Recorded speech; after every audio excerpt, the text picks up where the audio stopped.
orang yang dilaknat oleh Allah Subhanahu wa taala. Maka orang yang pertama yang dilaknatkan oleh Allah Subhanahu wa taala yaitu orang yang melakukan suap menyuap. Dia suap menyuap, aku sogok menyogok. Ya. Le tanya kalan di dalam hudib, sogok menyogoknya kamu raja lela, bahkan bak urang yang menjabatan. Ya.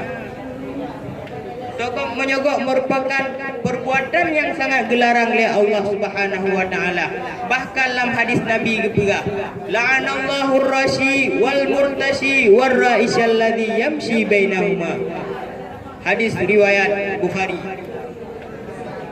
Allah gelaknat orang yang menyogok, orang yang terima sogok menancit orang yang terhubung antara keduanya, baik di antara orang yang sogok maupun orang yang terima sogok. Yang gelak sabah ketika yaitu ketika Umar bin Abdul Aziz jadi khalifah,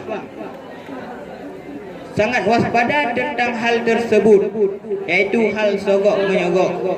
Ketika ia melihat sang istrinya memakai gelang yang begitu indah, memakai kalung yang begitu mewah, lalu gekeun bak perumoh, hai perumoh long, panai gata gelang yang mewah, cincin yang indahnya. Oh nyo ada gebile di masyarakat kampung dah deh. Menyolangian sud cincin kata, sud kalung katanya, yakme gede babaitul mal.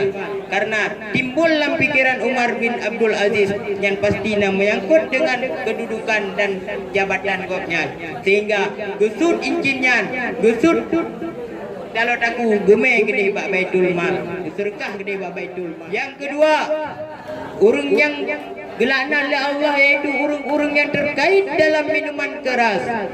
Minuman keras sangat membahayakan bagi kita nyo, sehingga kita nyo play ulai di hadapan sapu. Salah sabah mudarat minuman keras yaitu menghilangkan akal kita. Padahal akal yang sehat, pikiran yang cerdas cukup perlu dalam ibadah. Ya. Lagi contoh sembahyang perlu baik punguh hanya tunailah Allah cukup gelarang minum minuman keras. Allah berfirman, yas'alunaka 'anil khamri wal maisir qul fihima ismun kabir wa manafi'u lin-nas wa ismuhuma akbaru min naf'ihima. Wahai Muhammad, jika mereka menanyakan kepadamu bagaimana hukum minuman keras, bahwa minuman keras itu lebih besar dosanya dan ditimbang manfaatnya, maka legitanya baik sagai-sagai tak putongan minuman keras tersebut dan tak pujiuh minuman keras tersebut. Yang kelima yang dilaknat oleh Allah yaitu urung-urung yang melakukan penyimpangan yang anjir tersebutkan, yaitu perzinaan. Yang cukup bahaya yang kelima, baik dilakukan dengan lawan jenis maupun dengan sama jenis maupun dengan binatang. Dalam Al-Quran sangat tegas gelarangkan, wala takrabuz zina, be puto-puto ni bak zina, innahu kana fahisyatan wa sa'a sabila.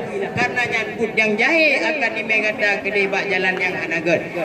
Be tak puto ngan zina, be tak puto ngan zina. Diman menyahana maleh pukul laju. Idza lam tastahi fasna ma syi'ta. Menyagatah nama maleh pukul laju ke bayang hawa. Man hina ka rumah akhirat na dua tempat, saboh mangat saboh hana. Munya amai gad ino takubah insyaallah tamang siruga. Maka